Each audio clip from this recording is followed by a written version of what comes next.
Oh, hi. Hello. In a world of sci-fi solo RPGs, what makes one stand out from another? Is it dozens of different roll charts and cool mechanics and maybe even a hexcrawl planet thing through space? Well, I don't know, but what I will tell you is today, my friends, we're going to be checking out Astroprisma, and I think it's going to be pretty dang sweet. So, let's break it down. Well, hi, hello, everybody. My name is Turk. Welcome back to the Grouch Couch. Around here, we do all different kinds of solo RPG things, but that's right. Today, we're checking out Astroprisma. This is pretty exciting. I actually did save up for a little while to be able to get this, as well as the little character journal and all the little expansions that it has. I wanted to completely delve into this bad boy, and today, we're finally gonna get to do it. That's right. Now, me picking this up would not have been possible if it wasn't for all of you guys using the drive-through RPG links to pick up RPGs whenever I post videos about them. The links that I leave down in the description. So thank you so much for doing that. Because of you, this is possible. And I want to give a big shout out to everyone supporting the show, the Couch Crew. Thank you guys all so much. This here actual play series of Cassidy Cade wouldn't be possible without your support. So thank you so much. I appreciate it. Now, if you want to get Astroprisma for yourself, I'm going to leave a link down in the description. If it goes to drive-through RPG, it will be an affiliate link. But I think you have to get this directly from the site, so hey, it'll just be for your convenience. What is on the rocket docket, you say, for today there, Turkey? Well, I'm pretty excited. Today's video, my friends, is not only going to serve as an overview and maybe like how to play a little bit of Astroprisma to help you decide if this is a game for you or not, because we're going to go through the rules, we're going to build out our character a little bit and make our ship. But this video here is also going to serve as a session 0 for the next arc of Cassidy Cade's adventure. If you don't know what I'm talking about there, I've started a sci-fi adventure with a character by the name of Cassidy Cade, and Cassidy Cade's story started with Ironsworn Starforged, then continued with Notorious and Outsiders. Now it will be continuing with Astroprisma. There's a whole playlist on the channel called The Last Astral. If you want to start from the top and watch along through all the course of this story, this is The Last Astral. If not, it's also okay because my Astroprisma story will be a self-contained story you can watch from beginning to end right here as well. You do not need to watch all that extra stuff unless you're feeling extra spicy and you want to get the full story. I've had a lot of fun with it so far, and it's wild to me because I'm not like the craziest big sci-fi guy, but I've just had so much fun with this, and I think I'm realizing how much I love sci-fi just from this. So we're also going to be talking about how to solo it, how I plan to solo it, and everything else in today's video of Session 0. So, full thing. I have no idea how long this video is going to be, but we'll see, all right? So, without any other further jibber-jabber, I say, my friends, let's get down to the top-down camera and talk about what is what. Let's do it. Here we are. Yes, so I do have Astroprisma. I also have all these cool little pamphlets right here that are their little expansions. Now, there are a couple of them that are actually really interesting to me, and I think I'm actually going to get some use out of them here in this little series here, because I do plan on doing a couple of episodes. We'll see how many by the time I get to the end of it, but mostly this one right here, the Exo Anomaly expansion, I think we're going to be using the most. We'll talk about more of that later. Secondly, I also did get a little poster guy here, and this is of Atlantis Millennium. The Atlantis Millennium is also its own little expansion here. Once you have explored all the hexes in your current solar system, the Atlantis shows up, and it's a final dungeon for you to be able to explore. I also have a poster. Yeah, I went all in, y'all. It's right there, Astroprisma. Shut up! I'm reorganizing. It'll be in a better place later, but for now, that's where she lies. So, on top of the book, I also had to get the Spacefarer's Journal. Now, you could print out character sheets from the Astroprisma website. You could also print out like a map and a sheet for your crew and for your ship, but this little journal right here comes with it for you, which is kind of fun. So we have quick little roll charts for characters and settlements, but we have our character sheet here in this little journal, as well as, look, our starship journal, as well as a little crew little journal right here, and our star system journal. So this is the hexcrawl we're going to be going through as we're playing through the game, and our quest log. It's very fun to have this self-contained little journal right here, and it has a few blank pages for you to take notes in, and then it starts over again. Say your character dies or you want to play up again, then we have character sheet, starship, etc. And it's in there a couple of times, which is kind of fun. So the back here is also really fun because it has quick references to things for us, which I think is very cool. I don't know why I'm covering the journal first, but I guess I am. We have the database right here for different enemies that we can go through. The appendix enemies A, yes, and the extra enemies B. Then we have our database for our starships, our actual starships. We know their stats. We go into a little dogfight out there in space. And then we have achievements, which are very cool. Astroprisma. Complete a standard game of Astroprisma, exploring every hex in a system and achieving one of the faction final events. And then you could mark those off as you complete them, which hopefully I'm gonna do a little bit. Could be fun. I like this journal a lot. Before we crack open the book, I want to show you my character of Cassidy Cade now currently lives in the Notorious X Outsiders book, but what I've been doing every game that they go through, these are my notes, I've been keeping everything from each game. So we have the little backdrops from Outsiders in here. I also have the cards, ability cards from Ironsworn Starforged that my character is keeping and taking with them. Gearhead, they have a protocol bot, the kinetic, and you can see in the back here, Starforged Path. We're keeping those with us. So we're bringing those to the table. This is my character sheet from Notorious. We're bringing this with us. Fantastic. This is my character sheet from Ironsworn Starforged. It was dry erase as I was tracking the paths, so it's not there anymore. And then we just have extra notes about our bots and stuff like that, keeping that with us. But this here is our final notes, the ones that are up to date and important for our current game that we're going to be going into. Our ship is called the Fallen Mercury, and Cassidy Cade is our main character. We're going to talk about her storyline and everything else once we get into that. But for now, I do think, my friends, we can finally get into Astroprisma. Now this book here is hardcover, just fantastic. I like this Prisma right there with the colors. It reminds me of old VHS for some reason, if you guys know what I'm talking about. We have this side here, Astroprisma, so you can see it on your shelf. And the back, of course, is actually roll charts. I love extra space, put some roll charts. I love that. I love that so much. Astroprisma is a sci-fi role-playing game for 1 to 5 players about exploring a vast, retro-futuristic universe. Create your character, customize your spaceship, gather crew members, join factions, and carve your own story as you explore this boundless post-apocalyptic world. And we have a scratch and sniff right there that smells like the infinite expanse of space. Very good. Now, the character on here, glossy, all right, everything else, matte, very cool. Up here at the front, I want to say before we delve in, I'm not the biggest anime guy. That's kind of what turned me off of this whenever I first seen it. But then I watched some of my friends play it. I've heard talk in the Couch Community Discord about this game, and I was like, look, Cassidy Cade needs to be in this game, really, truthfully.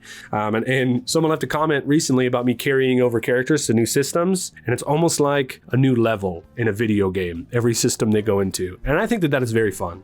And I hope this encourages you to do the same. If you have a storyline you want to do, but you have TTRPG ADHD like me, could be fun. All right, we're going to get into the rules now. We're going to get into the game, and there's not too many pages. A lot of them are dense roll charts. So there's not a lot that we're going to have to go through today, but I am going to teach you how to make a character and a crew, and then once gameplay starts, that's going to start the next episode. So if you want gameplay examples, that's going to be in the next episode. But if you want to know about the character and the story and everything, that'll be here as well.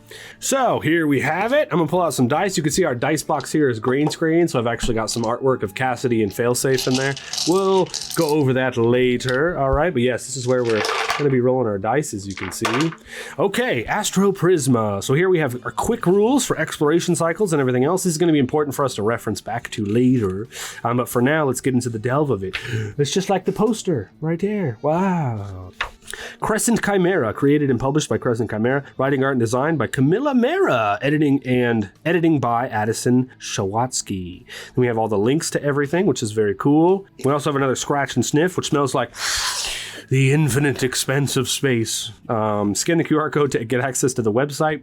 Very good. The world. This is fun. So my world, it doesn't really have, so far with Cassidy, there's no real basis about it. We talked a little bit about the Forge in the intro to Ironsworn Starforged, but we didn't really stick to it. The whole storyline in the world is mostly based around the character and whatever's directly happening to them. So it's easy for me to be able to just be, they're in this world now, as long as it's based closely enough to whatever we want. So the light of civilization has faded from this universe. The The names of even the greatest galactic empires have vanished from the common knowledge. Megacities, the size of entire planets, are now deserted. Titanic starships drift lifeless through the endless void, bearing the scars of past battles. No one remembers how, when, or why it happened, but the age of humanity came to an abrupt end years, decades, or even centuries ago. The last remnants of our species live scattered across 100 star systems, spread apart and unable to communicate. All knowledge of advanced technology was lost in the apocalypse. The starships, weapons, and systems in use today have been salvaged from the rubble and ruins, repaired, rebuilt, or modified in a way to be usable again.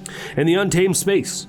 This universe is a hostile environment for humanity. Some groups choose to live united under the safety of orbiting space stations known as settlements, but not all are so lucky. Many small tribes are still trapped on the surface of planets without any way to escape.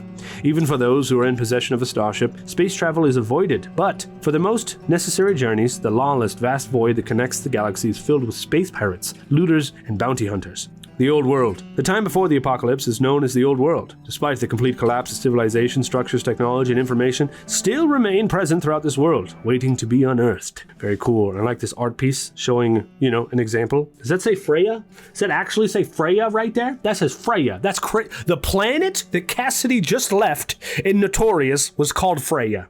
That's insanity. Can y'all see that? Can Editing Turkey me later zoom in on that right there? It literally says Freya. That's blowing my mind. It was meant to be, everybody.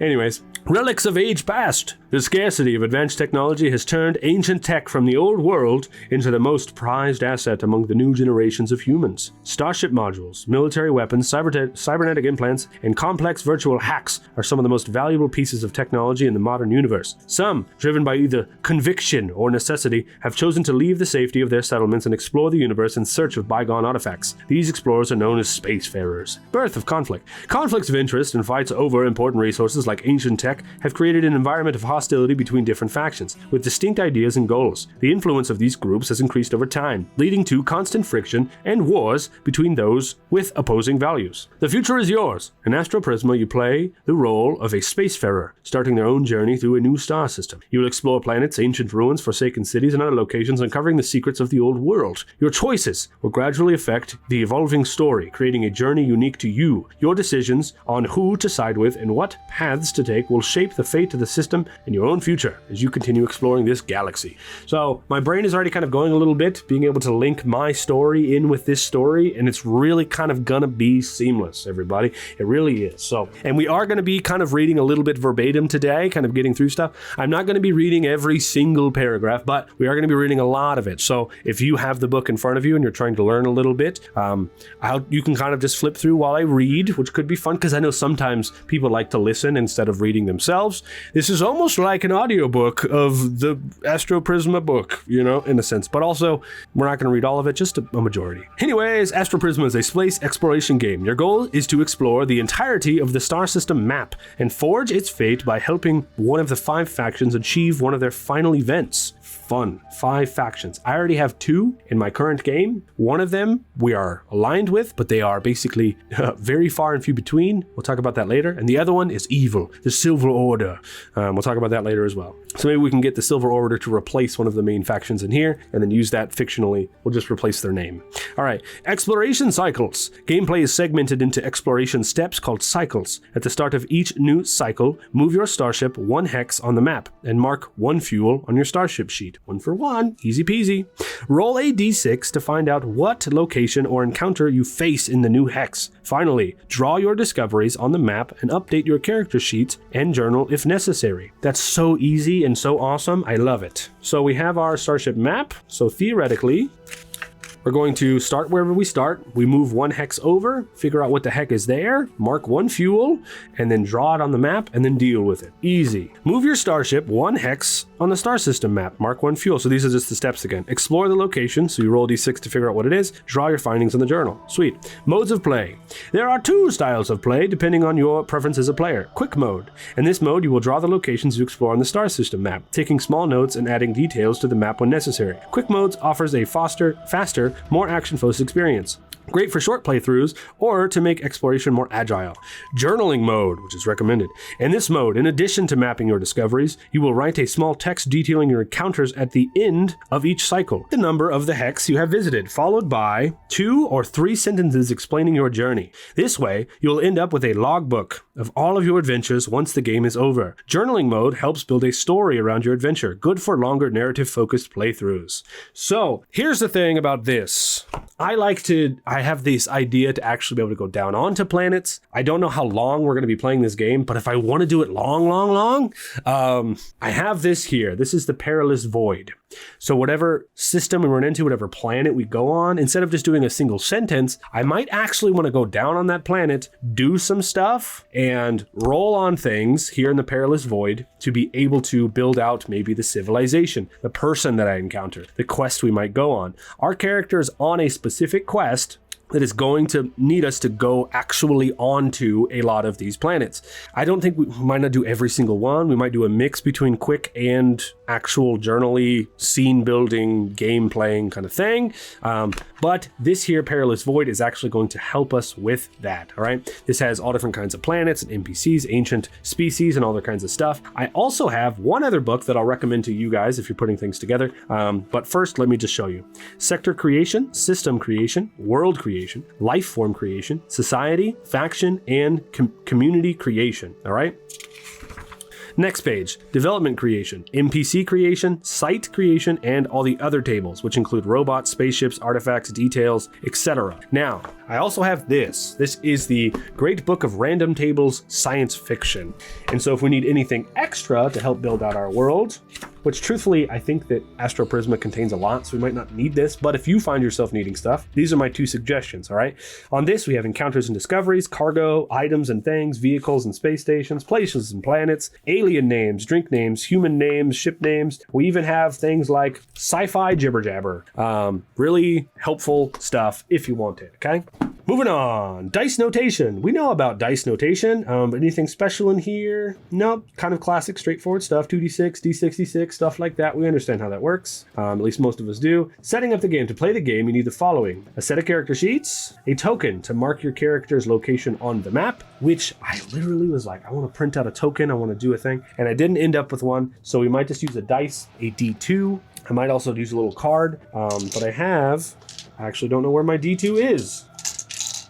There it is. I had this little D2 as a 1 on one side, so we might use that a little bit if we have it. But I don't think we will. I think we'll be okay. A journal, which we have. A set of dice, which we have. You're going to need 2 10s, a 4, 3 6s, 8, 12, and 20. Some players may find it helpful to use additional D20s to keep track of stats, health, energy, hull, and fuel, which is also important. I'm hoping there's actual character stats too. We'll get to that later, and I'll talk about how I might combat that later, all right? But for now, to start your game, you need to create a character to roleplay as, and a starship to pilot while traveling through space. Character creation. Build your player character and starship by following the steps on page 10. Read through the play options on 13, and decide if you want to play standard or a campaign mode, which is what we want. We want campaign mode. Or join your friends in a multiplayer game, which is fun. One small step / one giant leap. Once you're ready to start, place your starship token on the star tile at the center of the map and move it 1 tile in any direction to begin your first cycle. Here we are, Exploration. Again, this reminds me of VHS, and it really is a cool color palette that I enjoy a lot. The yellow, orange, pink, and purple. If you've been following the channel, I'm sure you kind of already know that. But anyways, exploring the star system map is your main objective while playing the game. To the right of the page, you can see what a partially explored star system looks like. And it's cool. We've got Asteroid C, LSF settlement, a pirate hideout, etc. This is so cool. I'm so excited to build out the galaxy that Cassidy Cade is in. Like, I've just been building up to this moment. It's so cool. She's only gone from one planet to another, and then that's it. That's like all she's done. So I'm excited about this. During the second step of each cycle, you will need to roll a d6 to determine what location or encounter you find. This is called an exploration roll. Reference the encounter table of the ring you are located in to learn about what type of encounter you will face. Some results will require you to roll more d6s to further specify. Roll a d6 on the ring encounter table. Roll an additional d6 to specify. Cool. So we have outer ring, middle ring, and inner ring. But first, planets and satellites. When you discover a planet, roll a d6 to discover its shape and the number of satellites using the planet shape table of the ring you are currently in, 63 through 67. I want to see what that looks like real quick. Cool. Outer ring planets, middle ring planets, and inner ring planets. I just big word said solar flare on there. That's crazy. And then hostile encounters. I love all these roll charts. Okay, moving on. If the planet has satellites, choose which location to explore, the planet or the satellite. You will be able to explore the remaining locations on future visits to the Hex. Example, you discover a small planet with 2 satellites. On your first visit, you decide to explore one of the satellites. Next time you cross the Hex, you explore the main planet, and on your third visit, you decide to explore the remaining moon. The hexes at the far edge of the system form the outer ring. This is both the largest and the most hostile of the 3 rings. Asteroid fields are common in this area, making spacecraft travel difficult. Its remote asteroid formations are also home to space pirates and outlaws, who use the ring as a hideout to smuggle and trade illegal goods. The middle ring is located between the 2 other rings.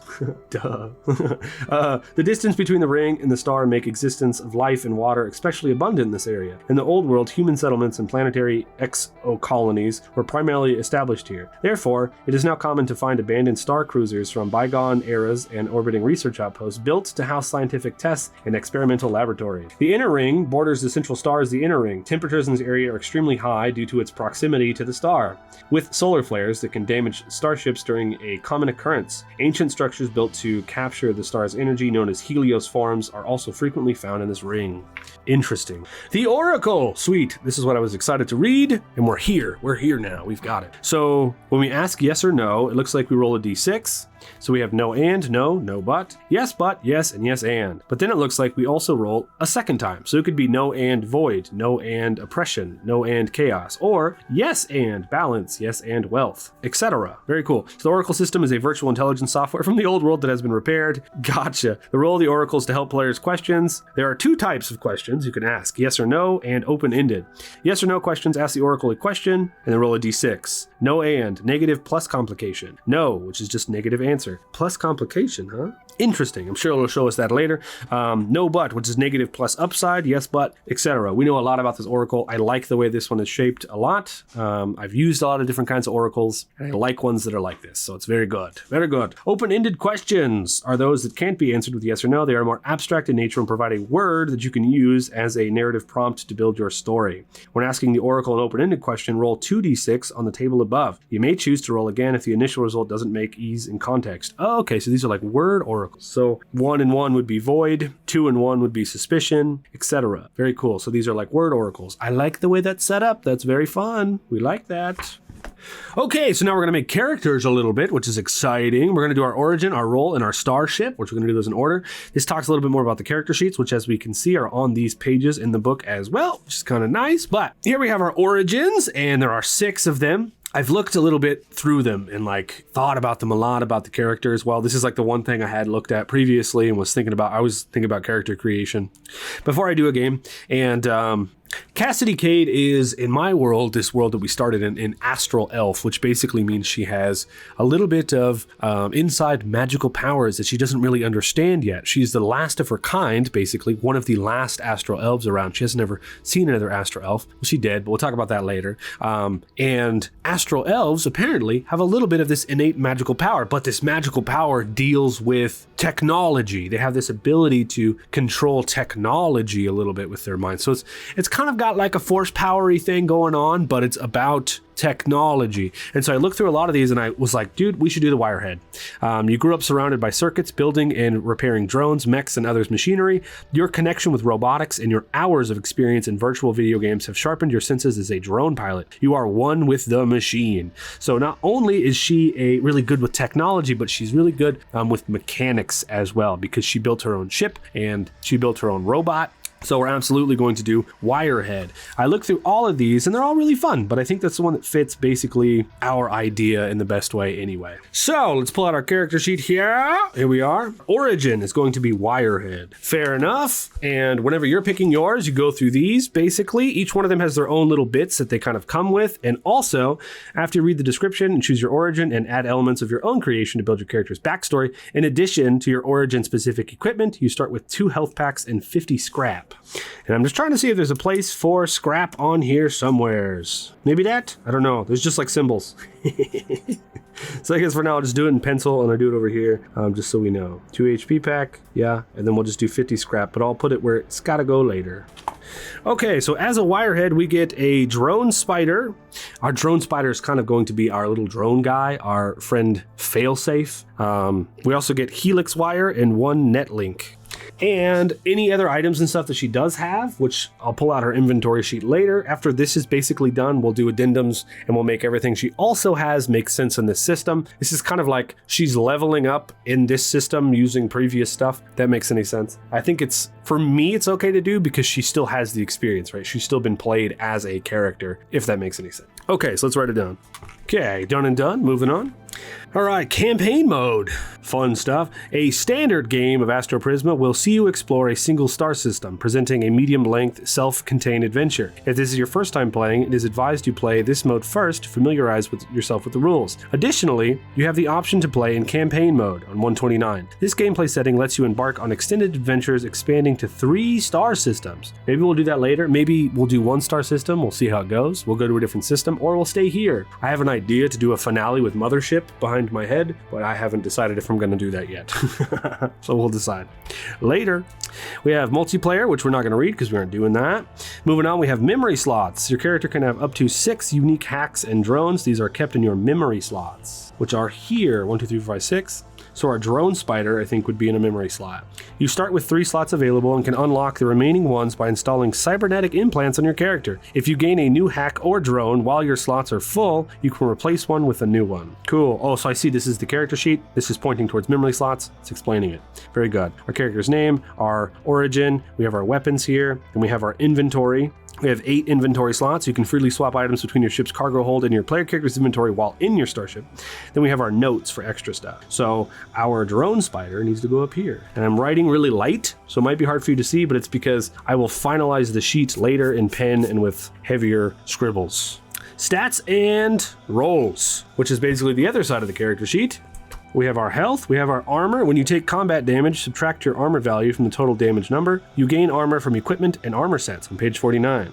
We have a hyperdrive, fun. Unless you push your character's limits by overclocking their systems, you can spend 1 hyperdrive charge to reroll any dice roll, deal maximum possible damage with an attacker ability, use a hack, or any other thing. Cool. Characters have 4 stats that represent their skills in different fields. Vigor, strength, weapons, etc. Grace, piloting, speed, agility, speed, precision, mind, and tech. Piloting drones, repairing, interacting with technology, and using cyber stuff. Then we have our status tracker at the bottom. Very cool. So let's actually go back. Let's go back here. We start with 1 vigor, 0 grace, 2 mind, and 3 tech, as according to our origin right there. We have rules on XP, which we will refer to later, but basically destroying enemies or starships. You start at 0. XP is spent when you get cybertech or starship modules. So we'll start at 0. Favor represents our reputation with the current factions. Oh, so these are the different factions, all 5 of them. That's cool. Very neat. Some story choices will only be available if you have high enough or low enough favor with a specific faction. Then we have serum, a liquid currency used for trading in this universe. You start with 0. So that's this here, serum. Cybertech allows you to increase your stats and gain powerful abilities. You can install up to 6 unique implants. Cybertech implants need to be installed on your character to function, and these are our slots for that. We also have our enemy tracker down here. Okay, challenge rolls. It's wild that the action roll has such a tiny little section. It has a little tiny little section. You see the little challenge rolls. What the heck? Sheesh. Some effects and items are represented with the following symbols. This one is scraps. Just checking to see if that's on the sheet or not. Nope. Okay, challenge rolls. Some interactions or events will require a challenge roll. Yes. To be resolved, roll 2 10-sided dice, the player dice and the challenge dice. Add your relevant stat to the player die and the opponent's to the challenge die. If the result of the player die is higher, you succeed. So straight up contested rolls for everything. Relevant and opponent. Well, I guess that's fine, I guess. I don't love it, but I guess it's fine. Choices marked with this arrow symbol represent conflicting options. You may only choose one of them. And this hollow arrow symbol indicates notes, optional actions, or consequences. These choices are suggestions on how to advance the narrative. Remember to take into account your own story and your own character situation when playing out events. Change and adapt the choices and come up with your own ideas. Sweet. And we have an example down here, which I will read later. Now we have the system map. The star system map is made of 36 hexes. The central hex represents the star. The rest of the hexes are grouped into 3 rings. Hexes are numbered 1 to 36. So I see we should flip this page here so we can read more. Down here, we have the faction strength levels, all 5 of them. All factions start at 0 and can achieve up to 3 maximum strengths. Faction strength is a campaign mode only mechanic that affects various aspects of the game. Cool. System panel. Come up with a name for the star system you are exploring and write it here. If you are playing in a campaign mode, write the system's type in the box to the right. Okay. I need to learn more about campaign mode. If you're going to be throwing rules at me like that, I better figure it out. Then we have some examples for drawing locations, which is going to be so helpful for me because I'm not the biggest artist in the world, but I can actually draw them, and then I can actually Photoshop them, and then I can print it later, and then I can keep that with me in my Cassidy Cade little box so we can have like a star system and everything we found. That'll be very fun. Locations, tiles. Cool, so if something is already occupied, this gives you ideas for where else to put it instead. So like to the right, this has a satellite. If there's something already there. Cool. Connections. I read that as concoctions, and it's not that.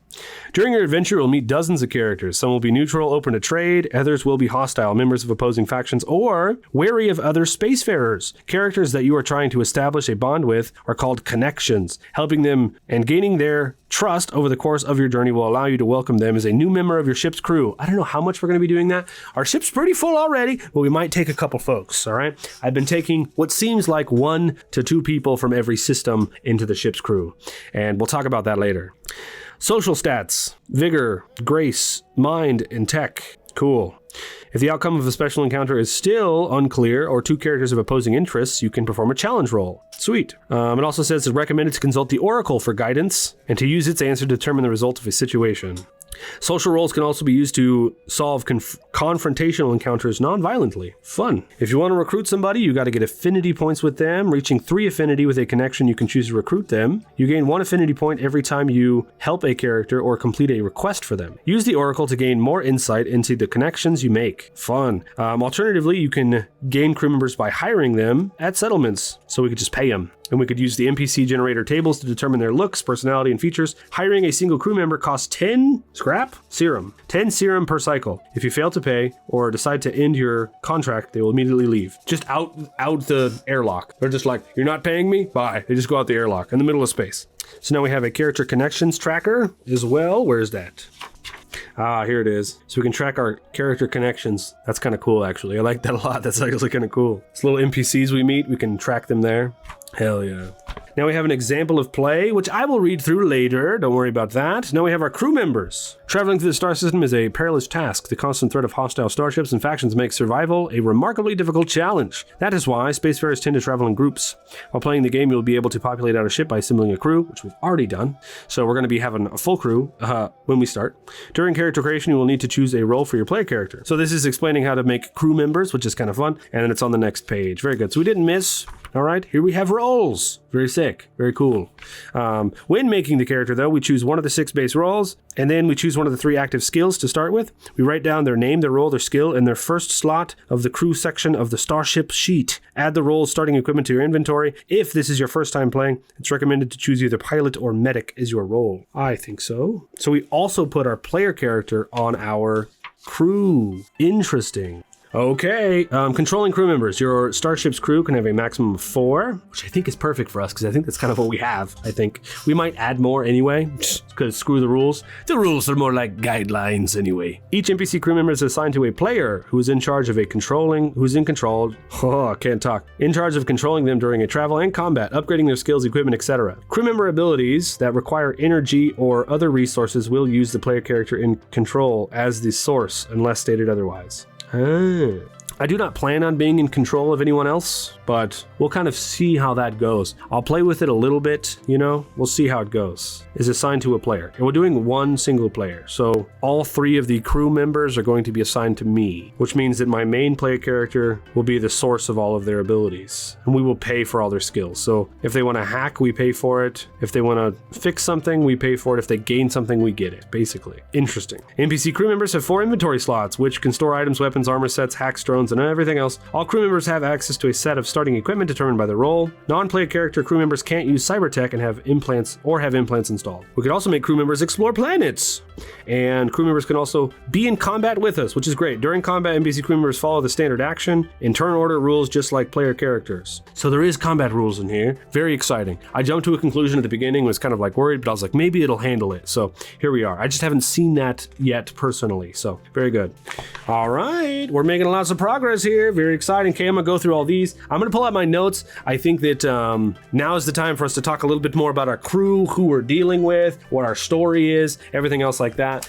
Because after this, we're actually going to get into giving everybody roles and then building out the starship. What do we have left here? Because there's like a lot of pages, but half of these pages are just like roll charts and procedures. Yeah, the whole back half of this book is low-key just roll charts for different moons, outer ring planets, different satellites you might go into and things you might encounter there. So there's actually only a couple more pages left that we actually have to cover. That's crazy. I was worried for a sec, but okay, before we build out the crew and I talk about what the heck we're doing, let's read the campaign mode real quick because, okay, so looking after campaign mode, it's not something we're going to be doing, but it looks like it's actually kind of cool. You take part in a war and you really try to help out one of the factions, kind of help out. So you could be a part of, like I said, the Rebel Alliance trying to fight the New Order or whatever it is, basically themed off of their factions, whatever faction you try to choose. And we have rules for gathering strength for them and zones of control and capturing bases, everything like that. It's really fun. Really taking part in a turf war is what you're going to be doing in campaign mode. I don't think we're going to be doing anything like that, but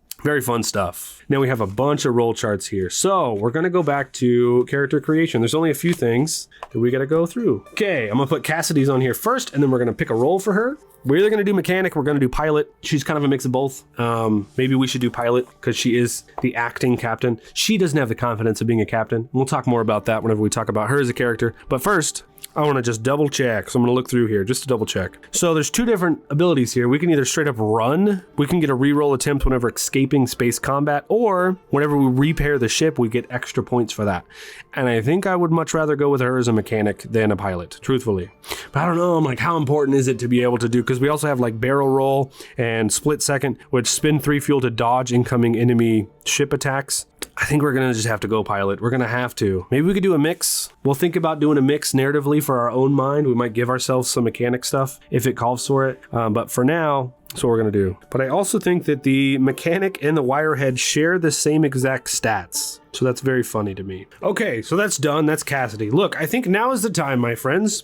Before we get into anything else, let's talk a little bit about our character and what we're going to be doing, all right? I've got my full notes here. I actually went through all the last episodes and everything, typed up all the important stuff that I thought I should take into this campaign, and I've done this previously for my other campaigns, and every time I always update this set of sheets, right? So I was previously keeping like all of them, but I was getting confused. So now I'm keeping the most updated one every time I go into a new game. And we're going to talk a little bit about the character and everything else. I'm just going to read through this a little bit so you can know a little bit about my character and my story before we finish off the mechanics and we finish off building our crew. So maybe you can understand why I've made some choices that I have, all right? So Cassidy Cade, we've talked about her a lot. She is an astral elf. I currently have her down as the acting captain of the Fallen Mercury. The Fallen Mercury is our ship. I love the idea of naming ships after famous musicians. So Freddie Mercury, Fallen Mercury, fair enough. In here, I have what her previous roles on the ship were, which is pilot, engineer, and mechanic. But here's the backstory for Cassidy, right? Are we ready? Cassidy Cade built the Fallen Mercury herself from junk and salvaged pieces of ships from different eras. She's been traveling from planet to planet, searching for information about the missing astral elves and attempting to discover her where she came from. Cassidy was imprisoned on Janus by the Silver Order for over 3 years. This happened in Ironsworn Starforged. The Order already knew that she possessed some kind of strange connection to ancient technology, and Tion, which is a person on our ship, believes that the Silver Order imprisoned Cassidy because they were afraid of what she was, rather than anything she had ever done. Cassidy has emerging mystical abilities that she does not fully understand. She has demonstrated the ability to move or throw someone using her mind, and she experiences unusual visions and sensations connected to the stars and technology. She can also activate ancient astral elf technology merely by approaching it or thinking about it. She has scars on her ears from iron vows that she has taken. Each vow creates a permanent wound that does not completely heal until the mission is complete. Currently, her main mission to herself is to find the origin of the astral elves, figure out where she came from and what her powers are. If any point in time she goes against her vow and doesn't move towards her goal, her ears hurt and blister. But as she moves closer, her ears begin to heal. Some kind of mystical thing that I've adapted from Ironsworn. She has a couple main pieces of equipment. In this game, her role of mechanic gave her a gamma gun, but instead of that, I'm going to theme it as being a sonic wrench, which is also used both as a tool and a weapon. She also has a hover skimmer that she skates around on when she's on planets. She has a personal shield and tool belt. The shield is basically a dome stick. It's a stick she shoves in the ground and pushes a button, and there's like a shield that happens. As a mechanic in this game, she got a shield stem, so it makes sense even more. She also has a wrist-mounted device containing pieces of an ancient star map. Now, this is the most important part of the whole idea and campaign right here. Cassidy, while she was on the first planet of Janus, discovered an ancient set of ruins, basically underground, that she only found because they activated just from her being around them, and they appeared slowly. When she went inside, she didn't only learn that she is the daughter of a woman named Alicia Cade. Cassidy also got a piece of a map, a small piece. We don't know how many pieces there are, but we have in this game started calling them beacons, right? These ancient ruins she's gone into are basically beacons. They are old astral elf beacons that are supplying her with pieces to a map that lead her somewhere. She doesn't know where, right? But we have currently 2 pieces. We got one in Ironsworn Starforged, and we got another piece when we were playing through Notorious. Now here in Astroprisma, we're gonna get 1 to 2 more pieces. We're gonna keep on continuing that story. At least we're gonna try. If she can find them, if the dice rolls are nice enough to us, hopefully we're going to find some more pieces. That's our goal, right? To find the pieces to this thing. Now, Cassidy's also developed a serious hatred of the Silver Order, which we're going to rename one of the factions to the Silver Order. We'll talk more about that later. The Silver Order imprisoned her, exploited her on Janus. They captured her friend Tion that we actually saved, and they attempted to control precursor technology that those fools don't even understand. And yeah, we don't know anything about Alicia Cade at all. Here's the second thing. Cassidy Cade has a robot assistant that's going to be a crew member, I guess. I don't know. Called Failsafe. Failsafe is a floating robot companion. Cassidy built him when she was a child. He has a faulty voice modulator and a habit of using broken metaphors, but he's very talkative and frequently says things that Cassidy would prefer that he keeps to himself. He doesn't understand most stuff. But Failsafe helps us in scanning environments, identifying dangers, and helping us with ship systems as best that he can. He also monitors any kind of unfamiliar technology that we might find, and Cassidy can also activate a combat mode in which his eyes go red from green, and he attacks with improvised junk weapons that he has attached to his arms, including but not limited to sharpened or repurposed pieces of metal and silverware.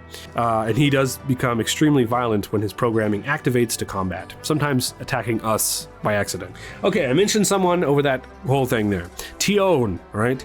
Tion is an elderly woman that we encountered on Janus. Currently, I'm hoping we can make her like the quartermaster of the ship. We'll go over roles in a second, but she is she is a wiry elderly woman with more strength and determination than her appearance suggests, because she is like imagine her like a crazy old farmer woman, right? Now, she originally worked as a courier on Janus and delivered Cassidy's mail while she was in the prison there, and she also gave her rations and stuff. But the two over time formed quite a bond through the prison bars, and Cassidy actually rescued Tion from the Silver Order mining operation before escaping Janus for the final time. Tion somehow is connected to the Silver Order, and she hasn't explained the full truth to us about it yet, but she also has a magical sheep. And Tion's magical sheep possesses healing fluff, which kind of makes Tion like a medic. And the magical sheep is potentially useful to us, I think. As this emergency medical resource, we can pull fluff off of this sheep and use it to heal ourselves. I imagine it like weird fluffy bandages. I don't know. Anyways, Tion's really attached to the sheep. The sheep doesn't have a name. If you want to help me name the sheep, leave a suggestion in comments, all right? Cool. We have 2 more to go over before we hit our main story threads, which we've already covered a little bit, but Slick Sully. Slick Sully is the muscle of the crew. Slick Sully is a moth-like insectoid creature. He's like a big humanoid moth, right? He is the muscle of the crew. He is the sniper or the reconnaissance specialist. Slick Sully is a winged moth person who we recruited him on Freya. Remember I talked about Freya earlier?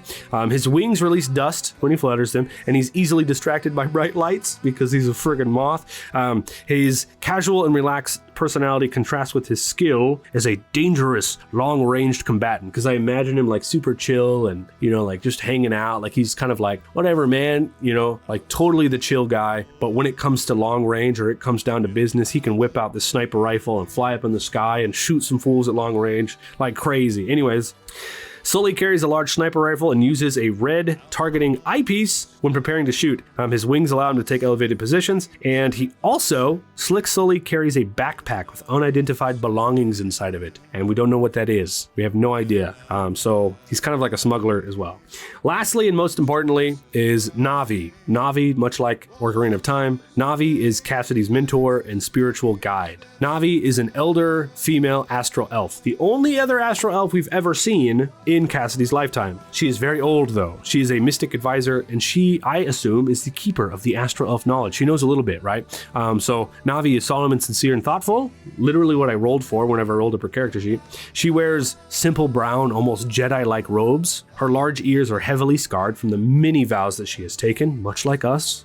She previously studied at the Mystic Temple on Freya, where she researched ancient civilizations and mystical powers and the people who existed before our current age. So it's fun that this game also includes the old world, right? Because the old world aligns with our story. After Cassidy activated the temple's astral elf technology, like we talked about, and received another beacon fragment, like we talked about, Navi approached her and announced that it was time for the new generation of astral elves to begin. And Cassidy was blown away. She was like, what the crap? There's another astral elf here. This is crazy. And Navi agreed to join the crew specifically because she says she has much to teach Cassidy. I have much to teach you, my young Padawan. You know what I mean? Those kind of vibes, which I'm totally into. So, our current story position. We're going to build out the crew real quick. I'm just going to do it, and then I'm going to cut back and I'll tell you what happens. But first, the fallen Mercury has been refueled and we have left Freya. Cassidy has 2 pieces of the ancient map of the Astro Elf beacon. The first beacon identified Cassidy as the daughter of Alicia Cade. Navi has joined the crew and begun speaking with Cassidy about her powers. Hopefully she can teach us, and I'm actually planning a little bit on using, like, I'm not the biggest fan of cyberpunk, obviously. I'm more into like mystic powers and stuff. So I think we're actually going to use the implants and stuff as like magical powers, quote unquote, that we're going to get. They're not necessarily going to straight up be implants unless they might seem fun thematically in the moment, because I do that a lot. But we're going to use them kind of in that way. They're going to be like our magical powers instead of like implants, but we'll see.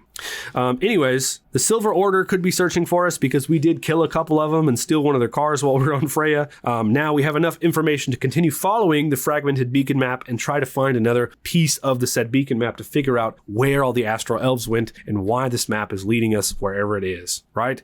So we have some story threads here, and I always talk about story threads when doing solo stuff. Story threads are basically big open-end campaign questions, and I put 6 of them on here so I can roll on them if I ever need to. I'm like, is this relevant in this situation? So we have, where did the Astral Elves go? Where's the beacon pointing towards? Who is Alicia? What does Tion know about Cassidy? What's inside Sully's backpack? I thought it was a fun one. And then, why is Tion's sheep magical? That is a magical sheep. Why? I don't know. So we're gonna figure that out. That's our crew. So now I'm gonna put them together here for us and come back and we'll discuss. Okay, all is done. Here's fun stuff. Cassidy, mechanic / pilot. I gave her 1 pilot ability instead of a mechanic ability. That's fine. Tion is the medic, right? So she can heal the whole crew for 10 HP. We'll talk a little bit more about about these in detail once we start playing, but just as an example, Sully is the gunner and Navi is the navigator. Of course she is, you know what I mean? That just makes sense to me. I'm also realizing now they only get one of the 3 abilities to start with, right? So whenever I finalize this here sheet, I'll make sure to just give them one, because I wrote down all 3 of the available skills. We only pick one. Fair enough. So the stats of the NPC crew members are taken from the stat spread provided by their role. HP and armor. NPC crew members have 20 HP and die when reduced to 0. Scars don't trigger. Their armor total is provided by their inventory items. So everybody has 20 to start. So, okay. I picked one for each. We'll clean that up later. Moving on. Time for Starship mods. And I think I'm going to go through and build the Starship because I want to be able to take my time, and I've been here for way too long. So I'm actually going to go through and build the Starship before episode 1, all right? But I want to just give you a little bit of example. So we're not going to do it here today, but I'll explain it to you a little bit.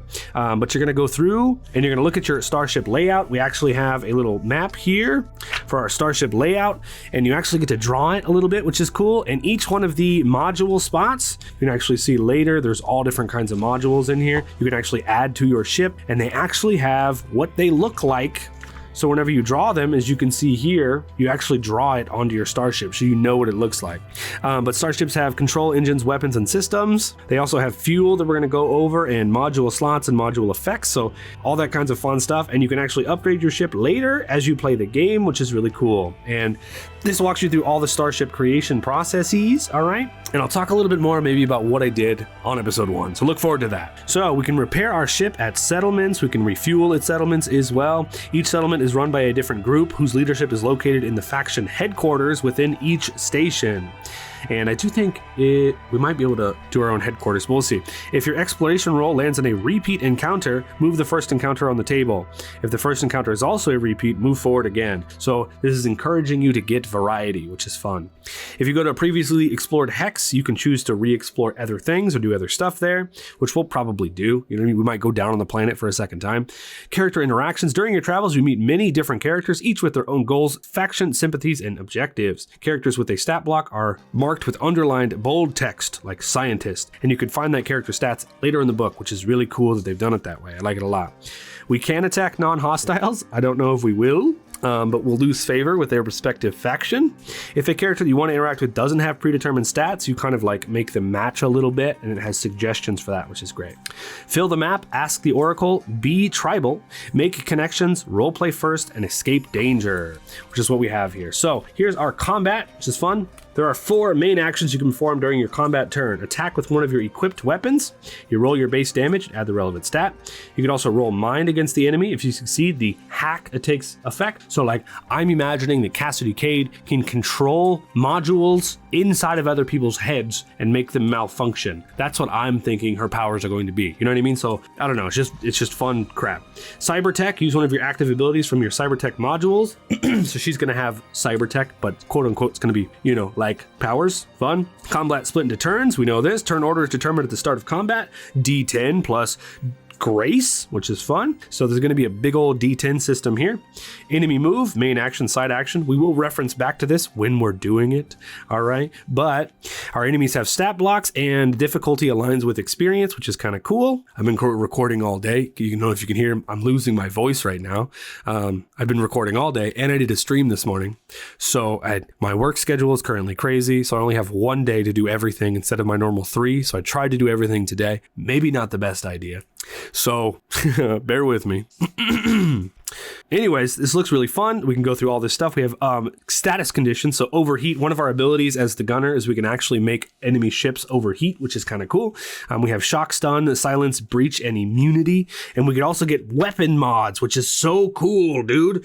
And I seen this, and when I was skimming over it, and I was like, oh man, that's sick. So weapon power can be increased through the use of weapon mods, dude. So exciting stuff. Then we have all of our basic weapons. So for example, we have a gamma gun. It's going to be flavored to be our sonic wrench, just so you know. But this is the gamma gun right here. So D8 plus tech for damage. And the gunner, which is Slick Sully, he's actually got the laser blaster. So that would be one of these here. No, it's this one right here. Laser blaster. We should probably give him the gravity rifle. I think I'm just going to do that because that's fun for me. Yeah, he's going to have the gravity gun sniper rifle instead. Wow, that melee racer is really bad. I'm gonna put it on the bottom. Gravity rifle. And if you're ever playing a game and things make sense narratively, just do it. It's difficult because I'm coming from other systems, but whatever. Now we have our full explanation for weapon mods, which we will get into while we're playing.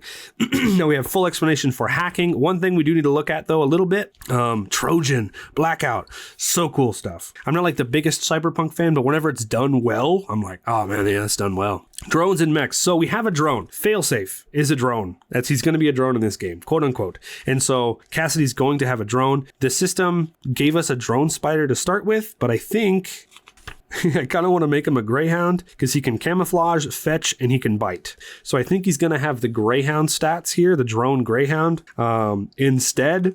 But he is failsafe, right? So he's going to be able to do simple things for us. I want it to be simple. I don't want it to be crazy. And some of these have some really fun, crazy things. So we're just going to give him the Greyhound stats instead. Now we have full on cyber tech stuff. And I'm really going to have to look through this and see, because I'm going to give Cassidy Cade some kind of starting cyber tech as well. Some kind of power that she can use. And I'm going to base it off of one of the cyber techs. So I'm going to have to read through this and double check. But should be a lot of fun. Looting. We all got roll charts for looting and roll charts for equipment. So a lot of these equipment things we just got on our character sheet. We've got full explanations here, which is kind of fun. So for example, 0G liquor is something that Sully also has. Gain 1 extra side action next turn. So he can slam back a bottle and get an extra side action if he wants, which is cool. And this is quick references for our weapons, which is fun. Now, I'm going to skim through this quickly just so you guys can see what's up. All right. The narcobiotics, very fun stuff. Reinforced jackets for our armors as well. We're going to have to give ourselves some kind of starting armor. Now we're on our starship fighting, combat procedures, and our action dice for this. We are going to be doing some kind of dogfighting in this game in space. We just have to, and I haven't ever done it before in any other system, so this is going to be really fun to experience here. But we have full procedures for it, including shields and boarding ships, our actions we can do. We can also attempt to escape combat. We can deal 3 damage ignoring shields, etc. So just fun stuff. Escaping space combat. You can spend 2 action dice to attempt to flee from a space battle, which is split S. That's the advantage that we have on that, I think. A ship at 10 hull or lower are considered to be in critical condition. My goodness, very cool stuff. Now we have all of our starship mods that we're going to go through whenever we start building our starship. And then we have headquarters, is where the leadership of stations operate from, because we are going to be going to some different kinds of stations. Cool. Now we are finally into roll chart territory. We have all the cyber spear stuff. We have all the different activities here and the side quests we can get into. We are full on into in roll chart territory. We've got all of the different civilizations and the planets we can roll on before we go into them. Everything that might happen to us while we're on those planets. Asteroids and crater moons, nuclear moons, frost moons, volcanic moons, abyssal stars. Now we have the factions and the faction encounters, which I am, like I said, going to actually try to use factions properly. One of them is going to be reflavored, and I think it's going to be the one that we're going to go against, obviously. And I think it's going to be the Warg. Interstellar Federation. I'm going to double check though. I want to read their description to make sure that it matches what I have in my mind, because it could also be Medusa here. But these are all the different factions, places and people that you might interact with them. Corsair Syndicate, bounty missions. That's fun. And then we have the Synth Arc. Maybe Synth Arc could be them as well. I've read little small descriptions because I had this idea previously, and now I'm just kind of remembering. Now we're into the database, and this has all of the enemies as well as some extra ships that we might encounter. And that is the base of it, folks. Officially, we've gone through it. We talked a little bit about campaign mode earlier. There's also a multiplayer mode in here and an achievement list, which is on the other thing, and we're absolutely going to use that. So, my friends, come back next week. I'm going to have the full starship built, and all this is going to be finished and fleshed out. I hope you join me for my adventure. We're going to do 3 to 5 episodes, hopefully, to start, depending on how it goes, as long as Cassidy Cade doesn't die and her adventure doesn't end. I wanted to show you guys this one as well. All these expansions are really cool. They're mostly just extra little dungeons you can go through, and little shops you might explore. I think one of them, ceramic skin, might be it for extra mods you might encounter. No, that's another dungeon. Cloud Casino is a dungeon, but you can buy a bunch of stuff here. As you can see here, you can have activities and stuff there. but this is the one that I'm really interested in. So whenever you're going through your second phase, you can actually roll on this chart and it can give you good things or bad things and kind of like make more role play stuff happen. It's straight up just a roll chart, like literally. Anomaly rolls. So you roll a d6 to determine the column, and then you roll a d6 to determine the roll, and an anomaly happens. So let's say 1, 2, 3, 4, 5, 6, right? So let's say we get a 5 and a 4. The past has been revealed. Learn a crewmate's concealed identity. You get -1 favor with the faction that is hunting them. Kind of crazy stuff. Or market glut. The buy and sell price of this settlement's faction specific equipment is halved this cycle. So it's going to add little bits of twists and stuff to our game while we're playing. And I think it's just a really cool roll chart to help us with roleplay, to learn more about our crew, maybe get some bonuses, run into some disadvantages. I think it's going to be fantastic. That's it for me, everybody. Currently losing my voice. So I am planning on doing this here campaign every 2 weeks. Here's the name of the game right now. If you watched this far to this video, thank you so much for watching. If you have name suggestions for maybe people or things that we might encounter over the course of this campaign, you can include up to 3 down in the comments section, and I always make NPC roll chart names, name roll charts, using your guys' suggestions, all right? So leave 3 names down in the comments, and I will make a roll chart, and I'll have some fun. We could literally name something after you if you want to, and this is when we encounter stuff, all right? Who knows what it's going to be? I have no idea, but if you want me to use a certain name in the campaign, make sure to let me know. I think Slick Sully might have been a suggestion previously. I think it was Sully, and then we came up with Slick together in the comments. So same with Tion, I think. I can't remember. Anyways, leave some comments down there. Let me know what you think, and I'll see all you guys around. All right? We're going to have some fun. Thank you so much for joining me with Cassidy Cade's adventure. It's going to be fantastic. And if you have any extra thoughts or anything else like that, make sure to let me know. And if I missed anything in this video and you want to see me make sure that I cover it in the next one, leave it down in the comments below, and I'll make sure to cover it in the next episode. But for today, I'm out. That's all I got. I did my best today, I swear. All right, everybody. Have great, be fun with each other, and make sure to take a seat on the couch by subscribing and roll for initiative, or at least until you, my friends, find yourselves out there in space wandering around yourselves, trying to figure out and find where your people came from. Who knows? I don't know. I'm tired. Toodaloo, everybody.